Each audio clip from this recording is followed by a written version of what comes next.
श्री शिवाय नमस्तुभ्यम, हर हर महादेव। 1 अगस्त तिथि है श्रावण शुक्ल पूर्णिमा की और गुरुजी पंडित प्रदीप मिश्रा जी के बताए पूर्णिमा स्पेशल उपाय आपको हम इस वीडियो में बताने वाले हैं। सभी उपाय सिर्फ और सिर्फ पूर्णिमा को किए जाते हैं और अगर आप यह उपाय श्रावण के अधिक मास की पूर्णिमा का दिन करते हैं तो इसका फल आपको अधिकता में ही प्राप्त होने वाला है।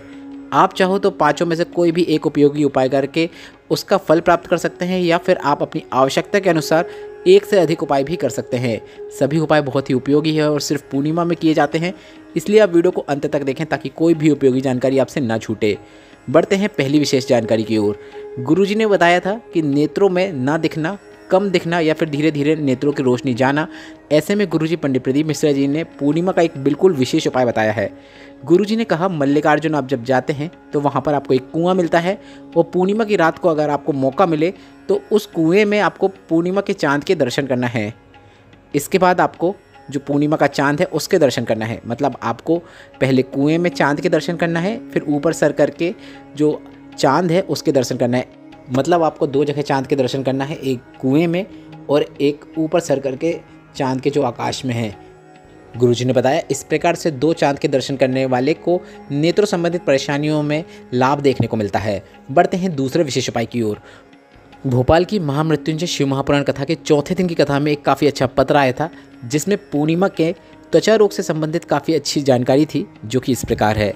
उस दिन गंगा जी पत्र लेकर आई थी जिसमें उन्होंने लिखा था, 1 चावल के दाने और 1 लोटे और 1 बेलपत्र का क्या वर्णन करूं। मेरे पति को गांठ हो गई थी और उस गांठ का ऑपरेशन करने को डॉक्टर ने बोल दिया था और गांठ इतनी विचित्र थी कि उठने बैठने में भी दिक्कत होती थी। फिर शिवलिंग पर 1 चावल का दाना चढ़ाकर 1 बेलपत्र चढ़ाना शुरू किया।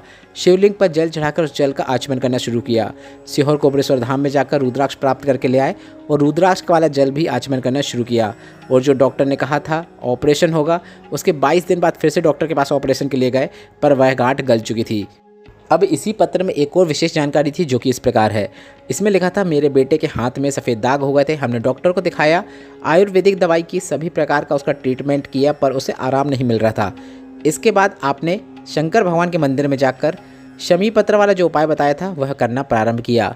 बाबा की कृपा से शिवलिंग पर चढ़ा हुआ जल उसके हाथ में लगा देते। अब इसमें उन्होंने शमी पत्र 2 शिवलिंग पर अर्पित करे हैं, एक शिवलिंग के ऊपर और एक शिवलिंग पर जलाधारी से जल जहाँ से नीचे गिरता है वहाँ पर दूसरा शमी पत्र अर्पित किया है। यह काफ़ी अच्छा रोग मुक्ति उपाय है जिसे इन्होंने किया था। साथ ही इन्होंने पूर्णिमा के दिन एक और विशेष उपाय किया था, वह इस प्रकार है। पत्र में आगे लिखा था, पूर्णिमा के दिन गाय के बछड़े के मुख का फैन प्राप्त करके उस बच्चे के शरीर में लगा देते, चांद की रोशनी में थोड़ी देर तक बैठा देते और मेरे बेटे के सफ़ेद दाग समाप्त हो चुके हैं, उसी का आभार व्यक्त करने में कथा पंडाल में आई हूँ।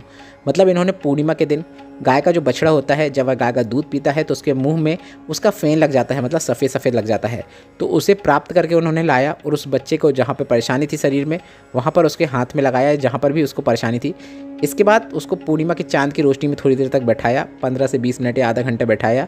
इससे उन्हें लाभ देखने को मिला। यह पत्र था जो कि भोपाल की महामृत्युंजय शिव महापुराण कथा में आया था। बढ़ते हैं तीसरे उपाय की ओर। किसी भी पूर्णिमा की रात्रि को अगर गर्भवती नारी अपनी नाभि पर चंद्रदेव की रोशनी पड़वा देती है, मतलब चंद्रमा की रोशनी उसकी नाभि पर पड़ जाती है, तो गुरुजी पंडित प्रदीप मिश्रा जी ने बताया है उसका बच्चा कभी भी विकलांग पैदा नहीं हो सकता। बच्चा श्रेष्ठ, बुद्धिमान और बलवान ही पैदा होता है। पूरा होगा, स्वस्थ होगा, यह निश्चितता है। यह पूर्णिमा का काफ़ी अच्छा उपाय है जिसे प्रत्येक गर्भवती नारी को करना चाहिए। वह अपने घर से ही यह उपाय कर सकती है। बढ़ते हैं चौथे विशेष उपाय की ओर। गुरुजी ने बताया कि प्रत्येक माह में पूर्णिमा आती है और अगर प्रत्येक माह की पूर्णिमा में किसी के भी घर में, हर घर में दूध की सामग्री बनती है तो उस घर में कभी भी क्लेश नहीं होता है।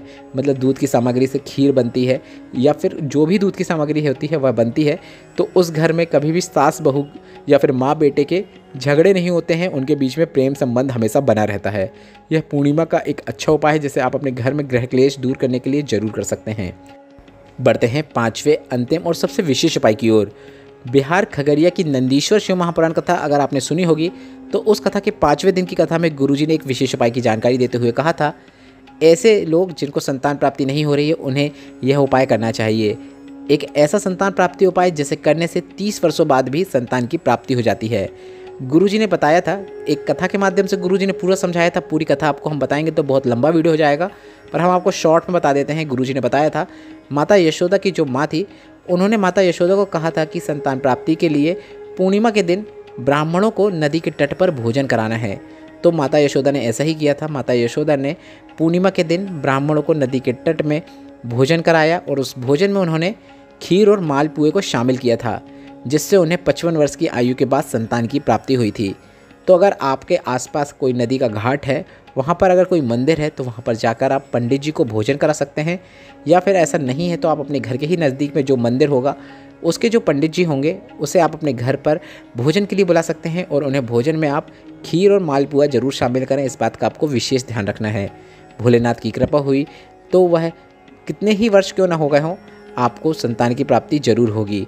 यह पूर्णिमा का सबसे अच्छा और विशेष उपाय है जिसे माता यशोदा ने भी किया था। इस वीडियो में बताए गए उपायों से संबंधित अगर आपके मन में कोई प्रश्न हो तो वे प्रश्न आप कमेंट के जरिए पूछ सकते हैं। मेरे द्वारा दी गई जानकारी अगर आपको थोड़ी सी भी उपयोगी लगी हो तो इस वीडियो को लाइक करके कमेंट बॉक्स में हर हर महादेव टाइप करना ना भूलें। श्री शिवाय नमस्तुभ्यम। हर हर महादेव।